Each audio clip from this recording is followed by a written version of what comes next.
প্রতিবেশী যদি ভালো হয় বসবাস করে শান্তি পাওয়া যায়, আর প্রতিবেশী যদি খারাপ হয় মনে হয় দুনিয়াতে জাহান্নামে আছে। আমাদের পাশের দেশ ভারত আমাদের প্রতিবেশী, কথা বলে। প্রতিবেশী যদি বন্ধু হয় ভালো লাগবে, কথা কয়।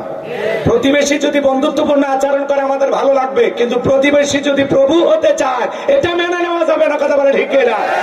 এই জন্য ভারতকে বলতে চাই, বন্ধুত্ব দিলে বন্ধুত্ব পাবেন, প্রতিবেশী ভাবলে প্রতিবেশী আমরাও ভাববো, ভালোবাসা দিলে আমরাও ভালোবাসা দেব, কিন্তু বাংলাদেশকে নিয়ে কোন ষড়যন্ত্র করলে মেনে নেওয়া হবে না, দাঁত ভাঙা জবাব দেওয়া হবে।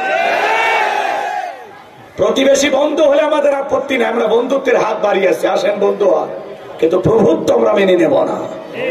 কথা বলেন না কেন আপনারা? প্রতিবেশীর নামে বাংলাদেশের মানুষের উপরে দাদাগিরি দেখাবেন, ওইটা মেনে নেওয়া হবে না, কথা বলে ঠিক না।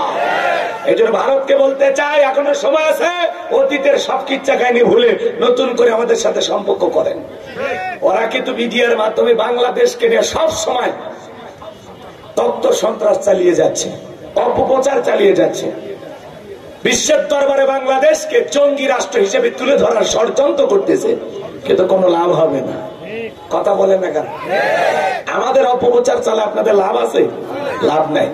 এখন পৃথিবীর সবচাইতে যেই দেশ থেকে বেশি গুজব ছড়ানো হয় এই তালিকায় ভারত হলে একটা, কথা কয় না কেন? ভারত কয় না বা? তাহলে এরা ওই দেশে যাওয়ার কারণে ওই দেশের অবস্থা হয়ে গেছে গুজব লীগ। ওরা এখন কি? ভারত কি? গুজব লীগ। এরা খালি গুজব ছড়ায়। আল্লাহ যেন প্রতিবেশী রাষ্ট্রকে হেদায়েত দান করে, কারণ প্রতিবেশী চেঞ্জ করা যায় না ভাই, প্রতিবেশী চেঞ্জ করা যায়? এই জন্য প্রতিবেশী যদি ভালো হতে চায় আমরা তাকে ভালোবেসে বুকে টেনে নেব। প্রতিবেশী ঝামেলা করলে আসলে বসবাস করে শান্তি পাওয়া যায় না। আল্লাহ যেন ভারতের দাদাদেরকে হেদায়েত দান করেন। একটু জোরে কন না আমি, কষ্ট হয় নাকি আপনাদের? তাহলে